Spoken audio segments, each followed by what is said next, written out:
Вы так живете, вы живете, делаете уборку, как учила вас мама, и тут появляется книга, которая полностью меняет ваше представление об уборке.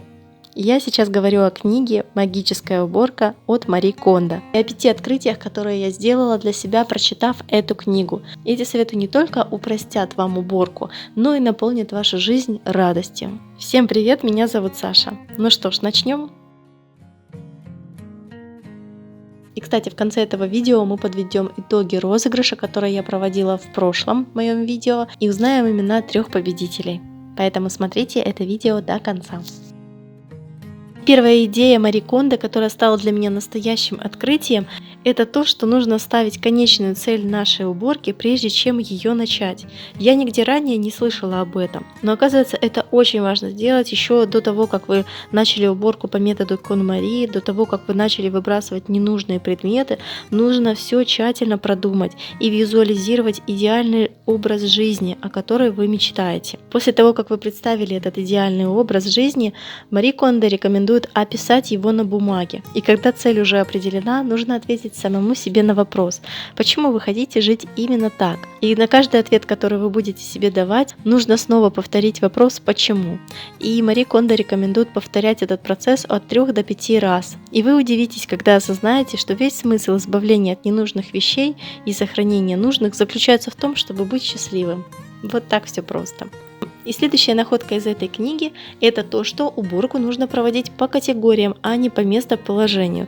Например, вместо того, чтобы сегодня убирать какую-то конкретную комнату, ванную, кухню, детскую, вам нужно заняться уборкой отдельной категории. К примеру, сегодня мы делаем уборку в одежде. Во всей одежде, заметьте. Убираемся в косметике, во всей косметике. Наводим порядок и расхламление в книгах. И так шаг за шагом проводим уборку и расхламление в каждой из категорий. По мнению Мари Кондо, когда мы убираемся в одной комнате, то не знаем, сколько однотипных предметов у нас на самом деле есть. Когда мы убираем каждое место в отдельности, то повторяем одну и ту же работу во многих местах. Это делает нашу уборку бесконечной. Третий совет от KonMari, я думаю, хоть раз слышал каждый мой зритель. Заключается он в том, что ваша уборка будет более эффективной, если она будет включать в себя 2 важнейших действия.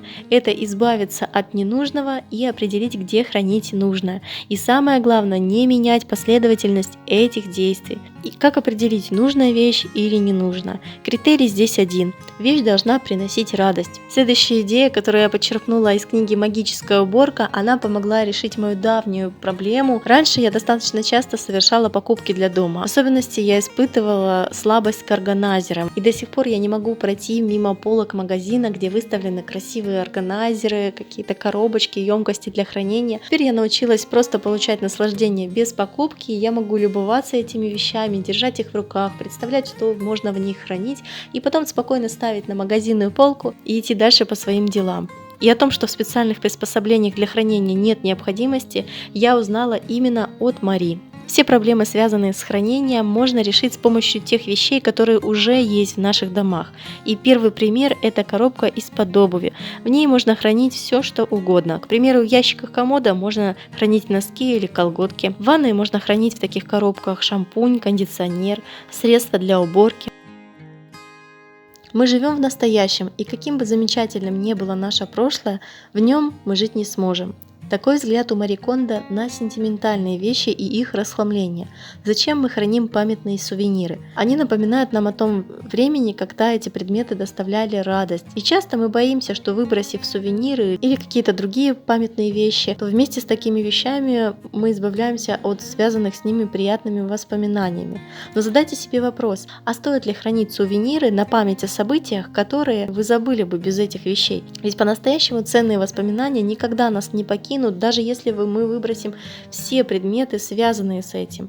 Для меня этот совет стал настоящим открытием и спасением от всех сувениров, которые я ранее могла хранить, потому что они были мне подарены кем-то или были приобретены мною в определенные моменты жизни, когда я действительно испытывала особую радость, и эти вещи были символом этой радости. Но теперь давайте посмотрим, кто же выиграл вот такие замечательные теплые тапочки.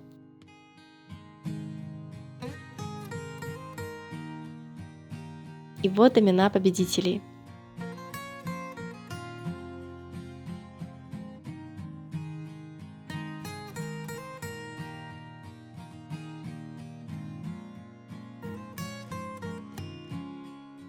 Я благодарю всех за участие в розыгрыше и прошу всех победителей написать мне на почту, которую я оставлю в описании к этому видео. Если вы читали книгу «Магическая уборка», поделитесь, пожалуйста, в комментариях, как она повлияла на вашу жизнь, какие советы оттуда вы используете. Если это видео вам понравилось, то обязательно поставьте пальчик вверх и поделитесь им с друзьями в социальных сетях, так вы помогаете развитию моего канала. Спасибо, что вы были сегодня со мной. Всех целую, ваша Саша.